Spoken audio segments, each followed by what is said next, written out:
You are listening to Hmong American Buzz.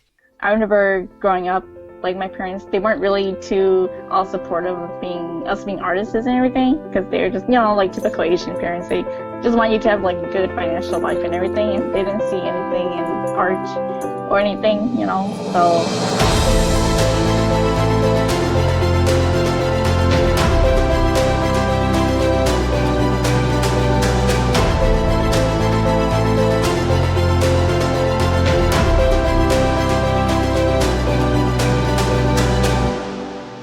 Hello, everyone. Hopefully, you're having a good time wherever you're listening from right now. So, on today's episode, we are interviewing Duachaka Her. She is from Wausau, Wisconsin. She is an aspiring artist and loves to draw people, and especially children. She has her own website and she's very talented at what she does.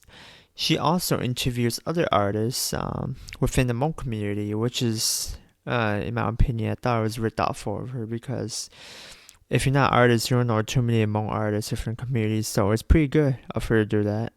Without further ado, let's all listen into what she has to share with us today. So we hope you enjoy this episode, and thanks. Dochaka, can you share a little bit to the audience about yourself?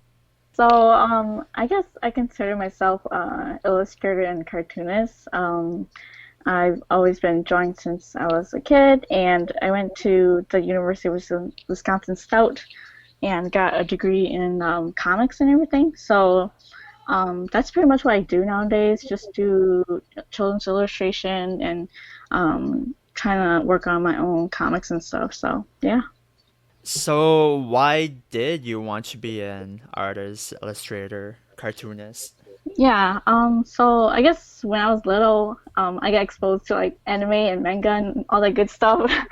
I remember just reading through them, and it's just like really, I don't know, just really nice to get like soaked into the story and to just follow the character on an adventure and everything. Eventually, I decided to create my own stories, and in my family, like I have like an older brother and older sister and some cousins who we all like draw and everything. So we all just like do our own stories and everything. Yeah, that's pretty much how I got interested in like doing art and stuff. And of course, in high school and stuff, I took some art classes, so that really just made me realize that this is something that I enjoy doing, and I wanted to do it hopefully for the rest of my life, or just keep doing it for a while, because I couldn't see myself doing anything else. So yeah. All right. Well, I'm just curious. hmm What is your favorite anime or manga? That's kind of hard to say, but I've never growing up with like Sailor Moon and like Cardcaptor Sakura. I also like Good Naruto too, choices. some of the episodes. So yeah, I think those are probably some of my favorites from my childhood. So yeah, Good classic ones. yeah, exactly. So when you started drawing for the first hmm time, hmm were you always shy or nervous about showing your work to other people to see? I guess because like honestly, when I first started drawing, I didn't really show it to anybody except my siblings, right? Like we all just keep it to ourselves and stuff. And then once the internet came around, because we didn't have internet in our house until like we were a little older. So once that came around, I started Yeah. posting on like Asian Town and posting on Facebook and everything. Um, and yeah, I feel like now I'm not scared to share my work and stuff, but I guess back then, it's just a matter of like not sure how people will like react to it and everything. And I felt like back then I wasn't that good. So of course I was kind of like nervous to share my work and stuff. But yeah.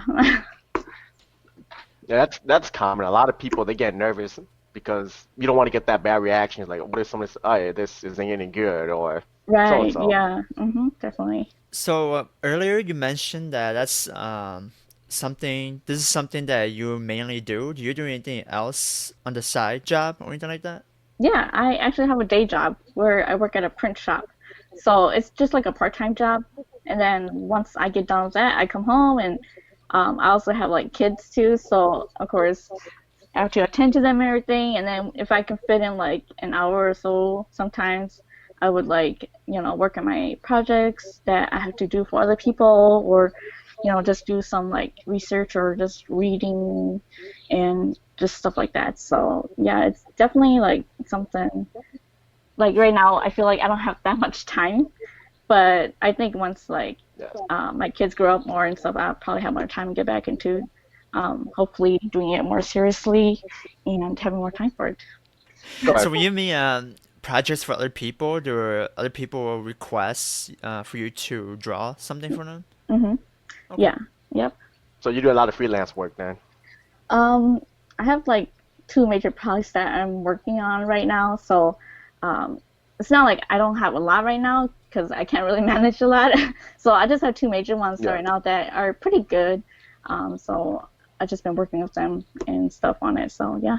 Do you take requests from people who say they just want like a quick sketch, but they'll just reach you, hey, can you draw me something really quick that I need so for something like a project or something like that? Would you take requests?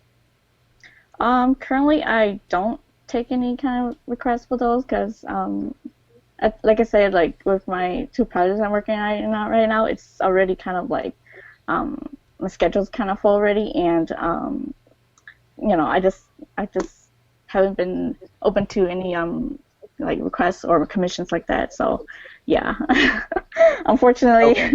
yeah. But there's some other artists who they are open to commissions and everything. So yeah, but for me, I'm like a traditional kind of slash digital artist. So I draw like everything by hand on pencil, and then I ink it, and then I will scan it and then color it digitally. So yeah, it's just that's my process. And I don't know, other artists they do it differently. So I don't know how they would define the terms and everything. So So you say you do all your work on paper, hmm, yeah. and because I know there's like a lot of people, or a lot of people today, they're going to more of the digital stuff where they draw on a pad and then it'll go into the computer screen. But so you're still doing the old school paper and pencil then. Yeah, like for me, I feel like I don't know, when I draw on a tablet, like I can draw on a tablet, but I feel like there's something like different, like the feeling of the actual holding an actual pencil and drawing on the paper versus drawing on like a tablet and then it reflecting it on the screen. It's like I don't know, it's a little different for me. So I just prefer doing like the old school fashion way. But then when I color, of course, I do it digitally and stuff because I suck at doing it in real life. So yeah, I do my colors digitally. So yeah, that's just how I work, I guess. So yeah. Your previous project, on Mhm. average, how long does it take for you to finish each project? Well, I guess I can talk about my projects. So in the past, I've done like 65-page graphic novel. Um, it was actually for like my last year of my college year. We had to do like a final project, kind of like showcasing like what we learned and whatever throughout the years and everything. So I don't know that for that one, it was like since it went with the class, it took like 2 semesters. So that was that, and then like my other one, I have like 30 something page graphic novel too, and that took I think like a whole summer, so around like 3 months or so to illustrate and color it and everything. So I think it just very depends on the project, how many pages there are, however many times I had to go back and revise it and everything. So it just really varies from project to project and everything. So yeah. If I recall correctly, you graduated in entertainment design and a concentration in comics and sequential art, right? Yeah, yep. Okay. It's long. Yeah, yeah. It took me a while to try to Yeah, get that down. exactly. Yeah. On the previous projects that you've done and our current projects that you've done so far, what are some hardships that you have encountered? It's kind of hard to say, but I feel like for almost every project that I've done, I think the hardest thing having to do them was just revising. Like with the current projects I'm working on now, how I have clients, so whatever I do, I had to go through them, and then they had to like look at it and then give me feedback, and then like it kind of sucks when you had to go through so many revisions because like it just feels like the story's never gonna get done or anything. Right. Yeah, so I think that's probably the hardest thing that I have to deal with, just being an illustrator in general, especially when I'm working with clients and everything, and trying to make them happy, but also trying to like make myself happy too. So yeah, I think that's probably the hardest thing. Okay. Hmm.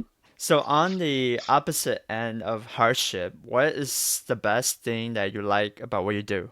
I think definitely like with the stories that I've written in the past, and when I actually go and sell it, I think the best part is just hearing people, like their feedback on my work and everything, or how they're so inspired, or that they, love it that I'm creating like stories about, Hmong American experience and everything. So I think that's probably the best thing about, the whole process is just seeing the finished product and having to hear from, actual people who read your stories and everything. So yeah.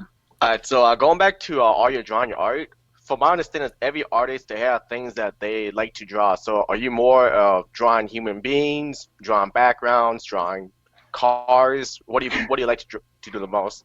I think I like to do humans the most, and then maybe like backgrounds. But yeah, definitely humans. Talking about cars, because Erin mentioned it. I think if I recall seeing one of your posts, your husband loves cars, right? Yes. And Yep. so, if I recall correctly, you have a hard time drawing cars, correct? I just prefer not to draw them. Like, Okay. I think I can draw them if I take my time and observe, but I just prefer not to draw them if I don't have to. Gotcha. Yeah. Hmm. Okay, so I was curious. So what would you say is seeing how you say drawing car is probably your least favorite thing to do, or what would you say is your strongest thing to do in drawing?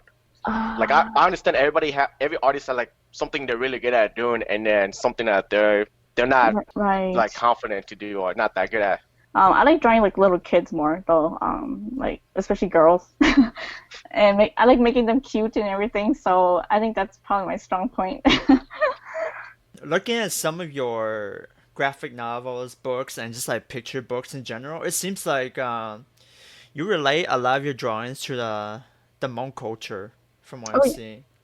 Yeah. So, since we're in that topic right now, how does the Hmong culture affect what you do?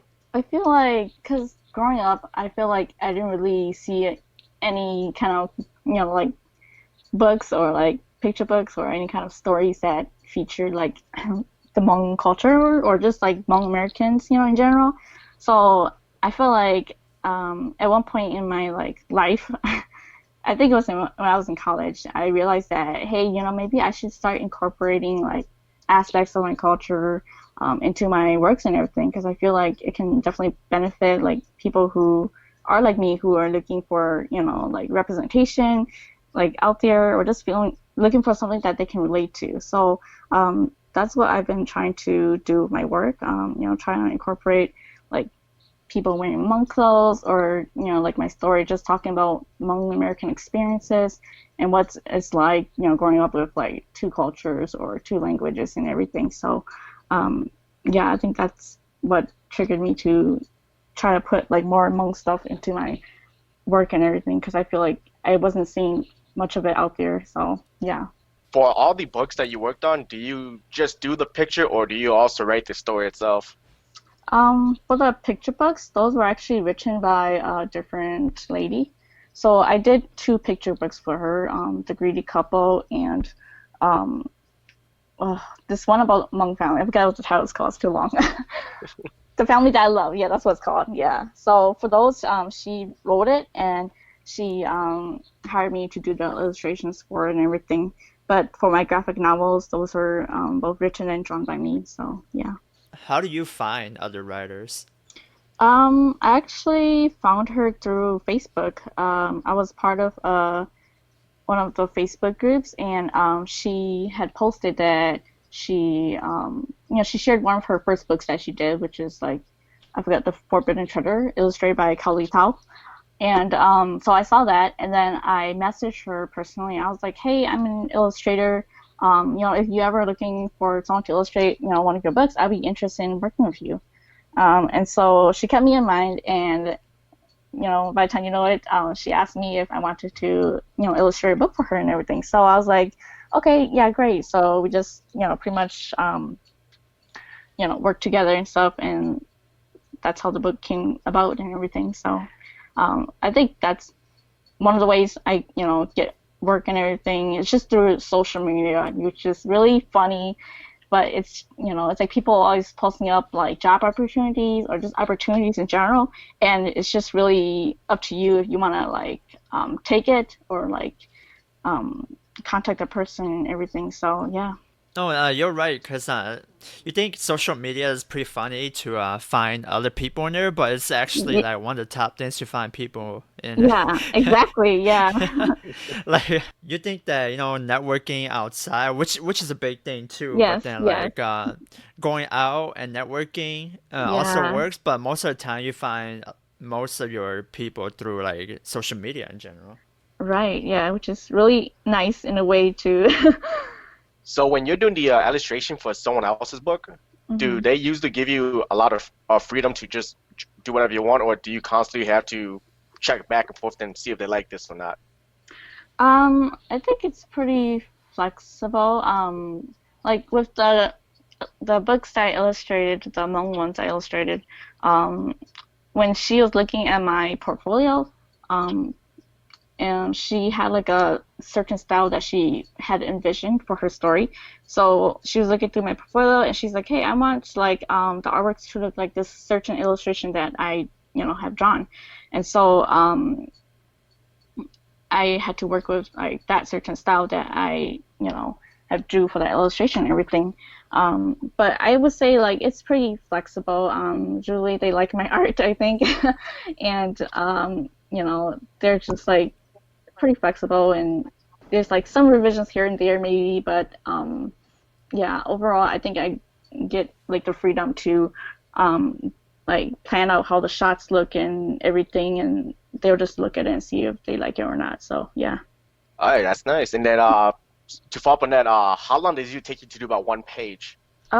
It varies too, because some pages it's like they don't have any backgrounds, and some pages are just like spot illustrations, so it's like just like really like simple backgrounds or whatever. So it really depends on the illustration for that certain page. But I would say anywhere between 1 to like 3 hours or so. I don't Okay, know. I thought you were gonna say days. I'm like, wow. Or it could be days too. Maybe I'm just trying to make this look. But yeah, from what I recall, doing Okay. their books, yeah. Yeah, I just figured that if somebody's story they wanted to the image to fit exactly what they want. Like some people they're really picky about that. Oh yeah, like if certain people, yeah, they could be really picky. But I'm glad the people I work with, they were pretty lenient and they liked my work. So Then that must be kind of hard for you too, since you do paper and pencil instead of a tablet. yeah, Because like on a tablet you can just erase and stuff over, but the paper right. pencil you gotta bring out another piece of paper. Yeah, like for since I do traditionally, what I do is I do like a quick sketch first, like of like what it'll lay out, how the layout would look like, and then I give it to them and see if like they approve of it first before I move on to like penciling and inking. And I do that with every step of my process, so that I don't just finish the whole page and they be like, "Oh, we want this whole thing changed." That'd be awful. That's a lot of work. Yeah, exactly. So yeah. So besides collaborating with others in your field, do you sell any of your art online? Because I know that there's some artists that sell their art online mainly for the main way to make money. Right, yeah. Currently I just sell uh my books online, and I have like a few postcards, but I'm trying to um create some more prints to sell them maybe by the end of the year or so. So we'll see how that goes. Gotcha. Okay. I must go through a lot of the pictures now, and I am really amazed with a lot of your work. Yeah, thank you. So I guess I do have a question. Do you inspire your work from other projects? 'Cause I look at some of your work in like on your Facebook page. The first picture that kind of reminds me a little bit of Charlie Brown's artwork. That's what a lot of people say too. I think a little part of it did came from that. I remember I was reading some of the Peanuts comics, and I think I just love the simplicity of it. Yes. But yet I love how expressive their like expressions are and everything. And I felt like I kind of brought that a little bit into my work, where I want to be able to make my work look simple enough, but yet very expressive. So I think yeah, a little bit of it came from that. Besides just illustrating, I noticed that you also interview Hmong artists within the community too, correct? Yes, that's something I just started, I guess, this year. But yeah, it's something like I feel like I don't see anything out there like that, so I'm just like curious as to how, other artists got started and, their inspiration or, just what they go through and everything. And yeah, so Nice. That's similar to why we started this podcast as well. yeah, right. Besides drawing or illustrating, what Mhm. else do you like to do during your spare time?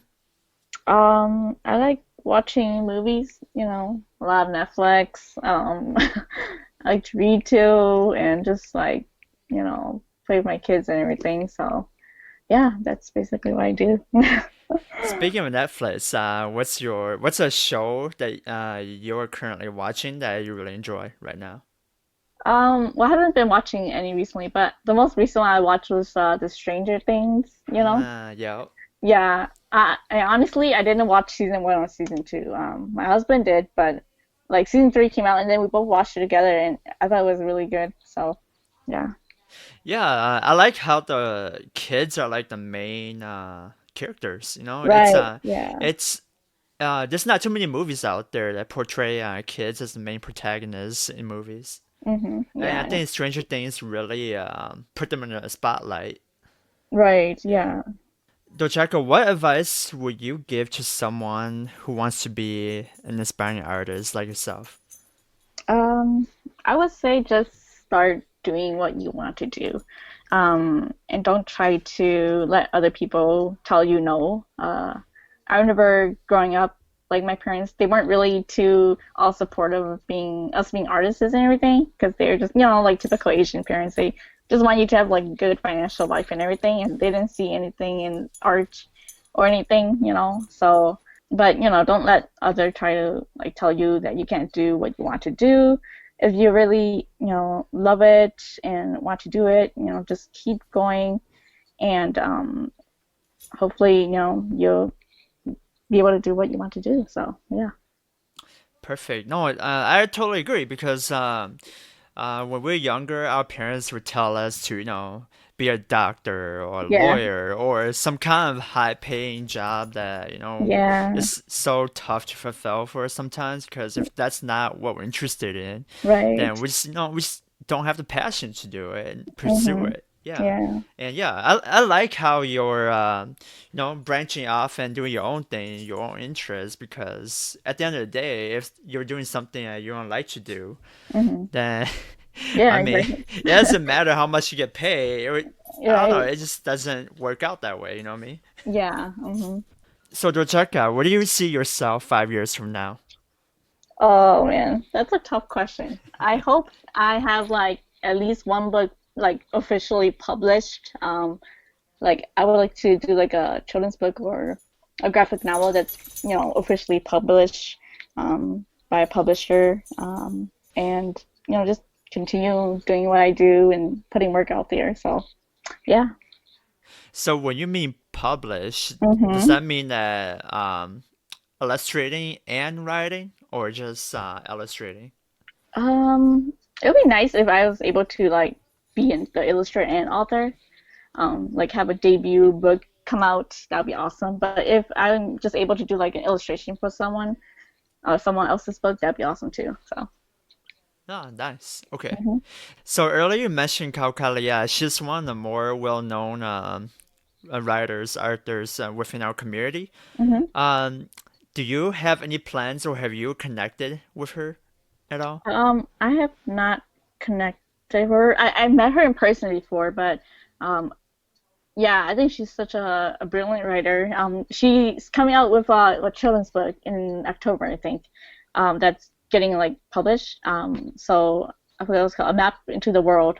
So I think that was just so awesome that she's able to have that published.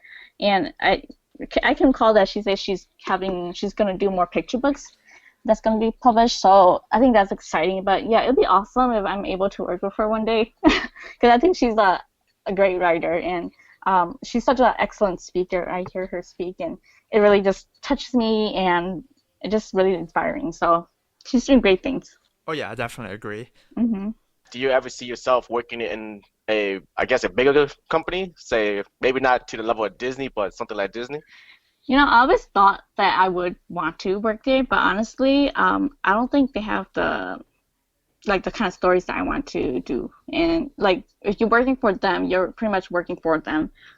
There's really little leeway as to if you want to make your own story, and they'll like try to work on it and everything. So it was something that I thought of when I was young, but honestly now I'd rather just work for myself or write my own stories and try to put it out there. So yeah, and that's something I'm happy with.